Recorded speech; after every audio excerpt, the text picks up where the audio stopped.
मध्य प्रदेश विधानसभा चुनाव के लिए कांग्रेस के उम्मीदवार तय, कभी भी जारी हो सकती है लिस्ट।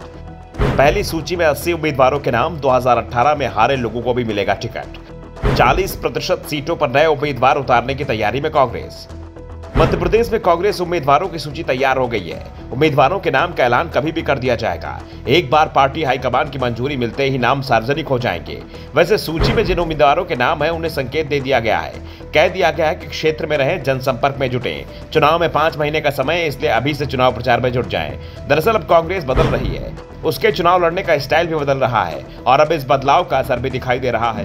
बदलाव हर स्तर पर चल रहा है। पहले जिन मुद्दों पर पार्टी बैकफुट पर दिखाई देती थी, आज उस पर फ्रंट फुट पर खेल रही है। सबसे बड़ी बात, अधिकांश राज्यों में कांग्रेस विपक्ष में है, इसलिए अपने मुद्दे खुलकर जनता के सामने रख रही है। कर्नाटक में मिली जीत के बाद अब कांग्रेस के निशाने पर मध्य प्रदेश है।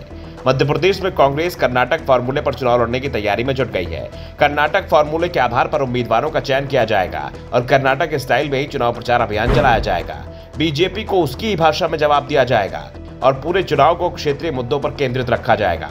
पार्टी सिर्फ अपने मुद्दों और बीजेपी सरकार की असफलताएं गिनाएंगे, किसी पर निजी टिप्पणी नहीं की जाएगी। यह फॉर्मूला आजमाया हुआ है और सफल भी रहा है। इसके साथ ही कांग्रेस ने इस बार उम्मीदवारों के नाम पहले ही जारी करने की नीति पर भी चलना शुरू कर दिया है। कर्नाटक में विधानसभा चुनाव के ऐलान से पहले ही कांग्रेस ने आधे से ज्यादा उम्मीदवारों के नाम का ऐलान कर दिया था और अब मध्य प्रदेश में कांग्रेस और तेजी दिखाती दिख रही है और उम्मीदवारों के नाम पर 5 महीने पहले ही जारी करने की कोशिश में जुटी हुई है।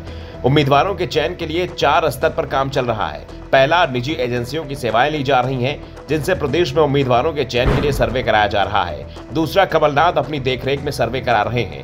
तीसरा, पार्टी संगठन के अंदर से सर्वे का काम चल रहा है और चौथा, दिग्विजय सिंह जो पूरे प्रदेश में पार्टी को मजबूत करने के अभियान में निकले हुए हैं, उनसे फीडबैक लिया जा रहा है और इन चारों में जिसका नाम आ रहा है उसका टिकट तय माना जा रहा है। दावा किया जा रहा है कमलनाथ ने अभी 80 नाम तय कर लिए हैं, जिसमें से पार्टी के 95 में से 70 विधायक हैं। 10 वो नेता हैं जो 2018 में चुनाव हार गए थे, लेकिन उनका प्रभाव सिर्फ अपनी सीट पर ही नहीं बल्कि आसपास की दर्जन भर सीटों को भी प्रभावित करते हैं। ऐसे नेताओं को फिर से अपनी पसंद की सीट से चुनाव मैदान में उतारने के लिए कह दिया गया है। उम्मीदवारों के नाम का ऐलान करने का फार्मूला भी तैयार हो गया है। उम्मीदवारों के नाम का ऐलान 3 चरणों में किया जाएगा। पहला, वो जहां पार्टी बेहद मजबूत स्थिति में दिखाई दे रही है और इस कैटेगरी में जो 80 सीटें रखी गई हैं, वहां उम्मीदवारों का नाम पहले ही तय हो गया है, बस हाईकमान की मंजूरी मिलने की देर है। दूसरे चरण में ऐसे सीटों को रखा गया है जहां पार्टी लगातार चुनाव हार रही है। ऐसे सीटों की संख्या भी करीब 70 के करीब मानी जा रही है। पार्टी यहां उम्मीदवारों के नाम जल्द तय करेगी और फिर पूरी तैयारी चुनाव मैदान में जुटेगी, जिससे कमजोरियों को समय रहते पकड़ा जाए और उन्हें दूर करने की कोशिश शुरू की जाए। अंतिम चरण में उन सीटों को रखा गया है जहां पार्टी के पास कई दावेदार हैं और कम से कम 2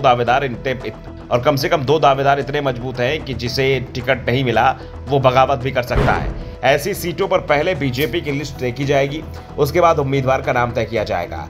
पार्टी ऐसी बगावत की संभावना को समाप्त करने के लिए करेगी। यही फार्मूला कांग्रेस ने कर्नाटक में भी अपनाया था और हिमाचल में भी इसी को अपनाया था और अब ये फार्मूला मध्य प्रदेश में भी अपनाने की तैयारी पूरी हो गई है। पार्टी की ओर से संकेत दिए गए हैं कि 40% नए उम्मीदवारों को मौका दिया जाएगा और 20 से 25 विधायकों का टिकट काटा जाएगा। Bureau report, the Navdarpan news.